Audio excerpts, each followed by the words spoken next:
Hello. Welcome to this thing we're doing. I just realized I looked at the microphone and not the camera we now have. I am Sarah Hazen Bask. With me, as always, is my co-host, Caden. Hello. And this is Cause We Can Quick Take. That's what we're gonna call this? Or Cause We Can, anyway. I just watched Mary Poppins Returns. Caden already saw it before. But I saw it again. Yeah. And we also rewatched the original because it's been a long time. Yes. It doesn't age as well as some people think. It's just so slow and boring at times. Like, there's a whole, scene of, Mary Poppins and Dick Van Dyke flirting while the kids are fucked off. And it's 20 minutes later, I'm like, where the fuck are these children? I know. You're supposed to be watching them. That's your literal job. Yeah, Mary Poppins doesn't age well. It's a little boring. The effects, still revolutionary at the time, are still a little dated today. Yeah. They didn't look like they were there. You know what I mean? Like, she's staring at these toys going into the toy box. Yeah. And it's like, she's clearly not looking at anything. Yeah. Just things like that. Yeah. Stick out to me as an adult, whereas they didn't really stick out to me as a kid. It's 2 hours and 20 minutes. Yeah. And I felt every minute of that. Yeah. We actually, got up in the middle and, just wandered, went to the bathroom, grabbed a drink or whatever. Did the dishes. Mary Poppins Returns. It's a new movie. And not made in the 60s. Fairly good. It captured the essence of Mary Poppins. For me, Mary Poppins Returns is a nostalgia movie, which is not a bad thing, but it's, nostalgia a lot of sequels these days are, basically retreading the same lessons as the original, similar story, trying to recapture the magic without really doing anything new. Only a newish story with similar elements. Newer effects. Because all the big set pieces were the same. Yeah, it was Mary the Poppins. beats were all the same. Which, yeah, though I like if someone did not know that this was a sequel and watched this first and then watched Mary Poppins, they would probably say this was a bit of a better story. Yeah, maybe. Just because I guess it had more heart. It had more heart, definitely. I don't know. I just felt like... Well, first of all, I went into this movie for the first time when I saw it a few weeks ago, not realizing it was a sequel, thinking it was a remake. So the first time watching it, I really didn't like it. Mm-hmm. But the second time watching it, I liked it much better. Yeah. Also, I think it helped we saw it on a smaller screen, and it was less overwhelming with how much CGI was going on. So it was more enjoyable in that sense. Yeah. And so then I was like, oh, I see what they were doing. Yeah, it does look good. It didn't look good in IMAX, being giant rubber ducks, but it was good in the tiny screen at the $5 theater. Yeah. I feel like I understood now what you were meaning by CGI garbage. Yeah, I said CGI mess. Yeah. Because it was just garbage. Cause all over the screen. Yeah. The first set piece definitely was all green screen garbage of them floating in a CGI ocean. And I was just thinking, I remember when I was watching that scene the first time, I'm like, oh my god, we're gonna watch some children take a bath? This is taking a weird turn, movie. But then they were wearing weird bathing suits. I'm like, they were in their underwear. I know, but why?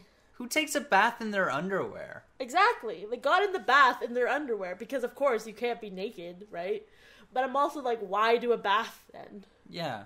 Do something else that's less weird. But I also feel like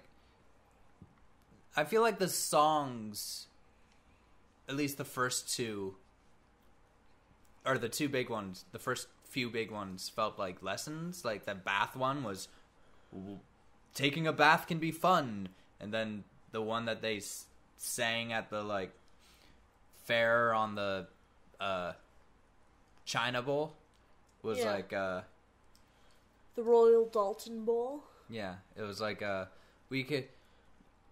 Don't judge a book by its cover! Yeah. The cover is not the book. I just felt that was super long. Yeah. Which I would guess it then felt a lot like the original Mary Poppins, which also feels so long. Yeah, all the songs, both movies felt like they went on a little long. Maybe not all the songs, but a majority of the songs. Because they were like feature-length songs. Like even like the Luminary song was like, oh my god. Then all of a sudden they're on these BMX bikes. I'm like, this is... The Triple like fantastic. Yeah. That song, like, I like the choreography of that song, but I also feel like they didn't. I feel like if they tried to make it a stage production first and then a movie, it would have been done better. Maybe. Because I feel like a couple of the set pieces, I was like that one in particular, when they're on the lamppost and you're seeing this awesome choreography, a part of me is like, I want to see the whole thing from afar in a theater. Yeah, it definitely felt more like a theater thing. Yeah. Which was cool because it didn't feel like CGI garbage. Yeah. Because they were actually doing it, actually riding these bikes. So it was a mix of weird CGI and then cool live action, which I guess is really what Mary Poppins was. Not CGI, but like animation. I like the animation section though. Yeah.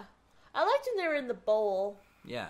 That was cool. I just didn't like the tub stuff because that was like CGI mess like, that wasn't even in the first one at all. Yeah. Like there wasn't anything like that in the first one. No. And like was that instead of Spoonful of Sugar with the cleaning, and I'm like, yeah. That was like all stop motion animation, Mm-hmm. and I'm just like, oh, that would have been cool. Yeah.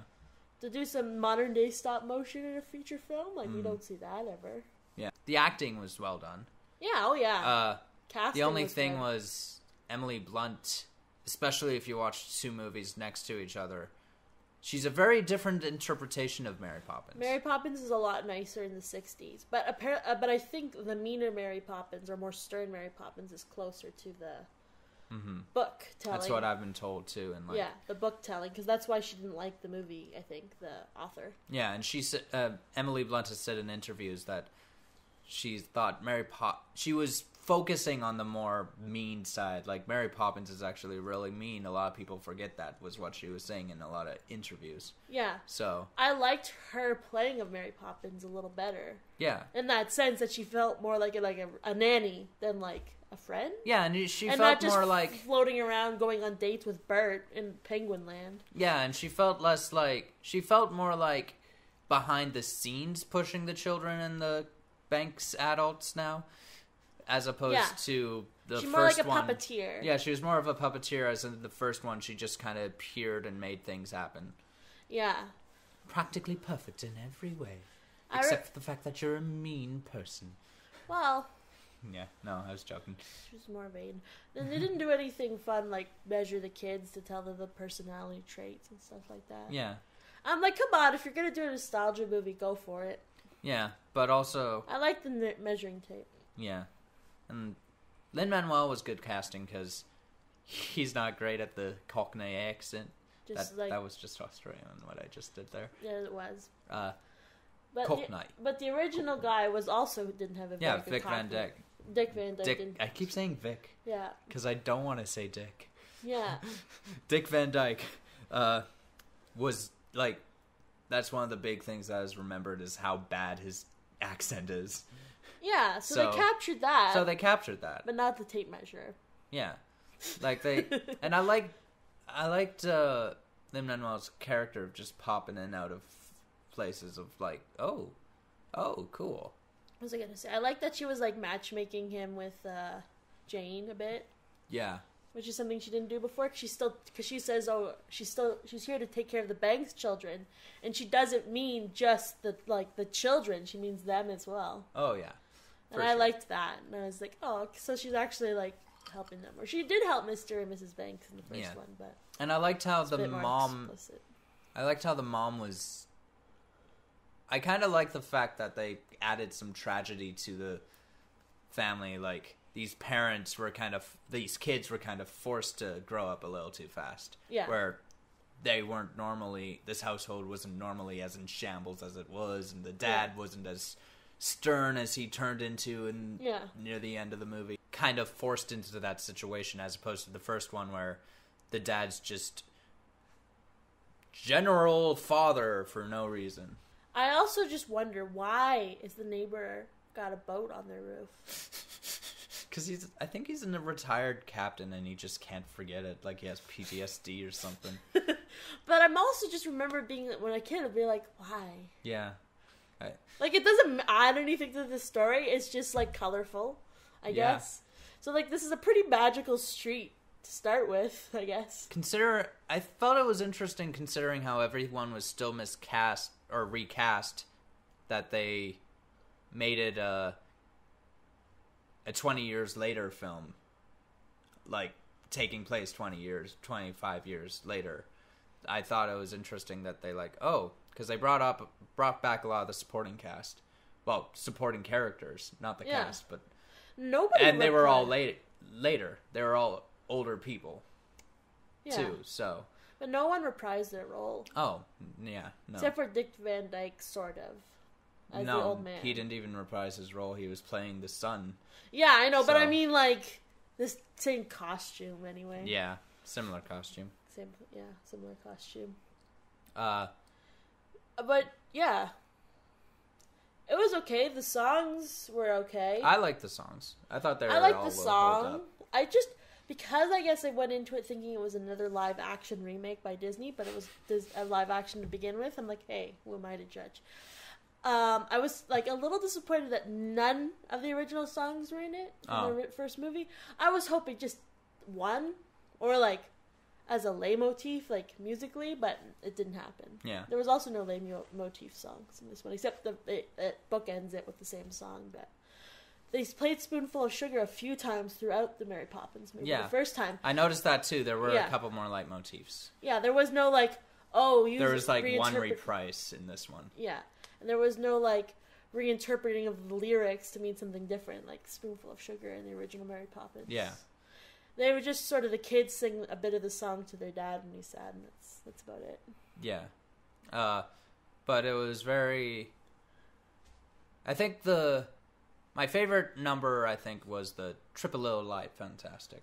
It was just fun and all practical, and it felt like it was actually there, as opposed to the freaking bath one. I just zoned out in, because I was like, I don't even remember how it goes. I liked the song about where the lost things go. Yeah. And then they reprised it. I just found that really sweet. And there was no CGI. It was just like classic being a nanny, helping these kids through tragedy and helping their dad through the tragedy. I just really liked that part of the movie and didn't care too much for like all the crazy CGI stuff. Yeah. I agree with that. And I feel like there just wasn't a lot of crazy CGI. It was just that first 10 minutes when... Oh, yeah. Then you zone out a bit because you're like, oh my god, so much. Yeah. And like... Yeah, and I liked the animation segment a lot, and I liked how it was porcelain bowl and the sound editing of them stepping on it. Yeah. Like, you could hear them stepping on the china or whatever. I liked the end with the balloons. Yeah. Nothing's a spoiler in this movie, really. Yeah. I just thought that was fun that everyone's floating around and they're like, the adults will forget tomorrow. Yeah, I like that too. And I was like, it's a nice way to ending the day. Instead of just the dad literally having a mental breakdown and running out with a kite. That's what happened in the first Mary Poppins. And this one, they're all just having a nice day and they all start floating around. Whereas it was already resolved when they went to have the nice day, as opposed to, I'm fired, let's fly a kite. They thought he had jumped off a bridge and had killed himself. Yeah. And that's what precipitated this manic episode of going to fly the kite. His hat's all ripped, he's like all crazy. He's like, let's fly this fucking kite. Yeah. And it's like, this guy has mentally snapped. And whereas this one, they're like, oh, of course we can go to the park. We're, rich white people in England. And now all our problems are solved by the working class people. Mm-hmm. Well, the one thing about this movie that doesn't age as well is that, like, tone-wise, is, like, all the working class people go out of their way to help this higher class white, the new one, you mean? Both of them. It's something they do. And it's just like, really, this people, it's not like they're going to be on the streets, you know what I mean? Yeah, but the other one, I don't feel like they were all... No, it was more in this one. Yeah, and I feel like there's a lot of parallels both in story and that, like, romantic period piece type of thing to Christopher Robin, also by Disney. Which I haven't seen. Also another nostalgia 20 years later type movie. Yes. I've seen the commercial.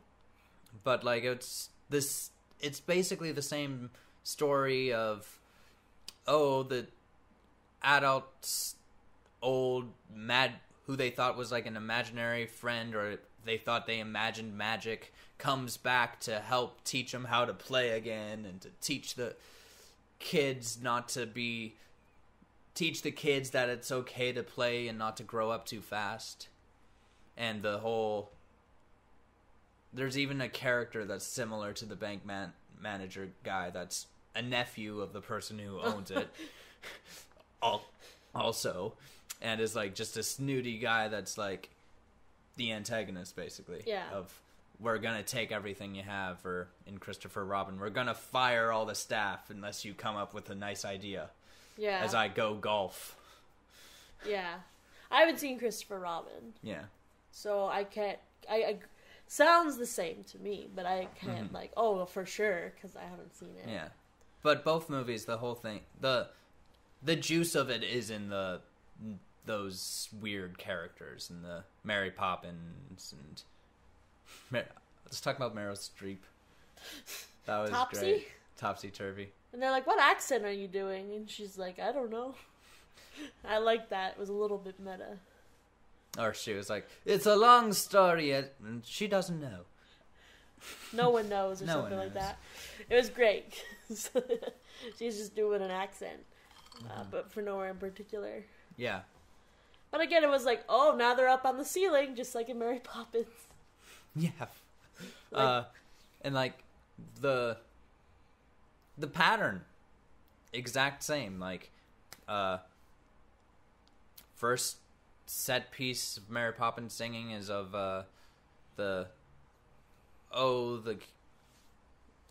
to clean, or cleaning can be fun, basically. Like, taking a bath can be fun, or cleaning your room can be fun. Second one was, like, a great animated adventure inside a drawing of some sort. Third one was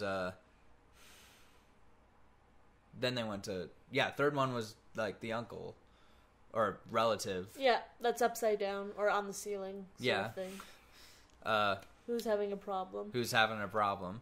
And then the fourth one was, like, they go to the bank. Then they go to the bank and cause trouble. Dad gets mad at them, and then they end up lost, or and then Bert finds them, taken over by Bert. Oh yeah, they were lost then too. Yeah. They end up lost. Bert and Lin-Manuel find them and be like, "Hey, we'll help you find your way. We'll just topsy-turvy and step a little."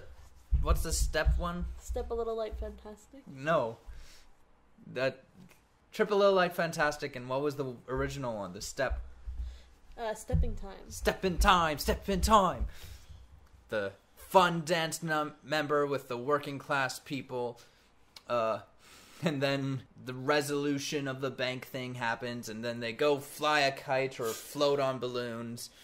Yeah. And then Mary Poppins just fucks off in a no goodbyes way. Yeah, it's been like 3 days, too. Every other Tuesday off, you're there for one Tuesday. I still liked it, even though it was, like, predictable and didn't like everything about it. I still liked it overall. Yeah, I liked it overall. I thought it helped capture the tone enough. Yeah, like, it was a fun trip to the movies. Yeah, it did what it accomplished. It accomplished what it set out to do. It did what it accomplished. Was capture the magic of the original. It did, yes. Yeah. Just... in a 2019 way. Yeah. Reviews are pretty mixed on it, too. Like, it's getting pretty good critically, but also I feel like patrons are getting a little bit more schmug about it, too. Like you were. Go see it or rent it when it comes out. Or fuck off if you're interested. What do you say? Oh, I say rent it if when it comes out, because if you haven't seen it at this point, I don't think you're like driven enough to really want to sit through this movie. Yeah, I say too. Just like buy it on DVD and have it play in the background when you have kids. Because if you haven't seen it yet, then you obviously weren't like super excited for it yet. And also, we're both 20-somes, no kids too. So I feel like if we had kids, it would be a better experience because we'd go with them, or we'd have it on DVD and just play in the background while we chase after them. Yeah. Thank you for watching. Don't forget to like, subscribe, and comment below. Go to www.causewecancommentaries.com. Also, check us out on social media at causewecan3.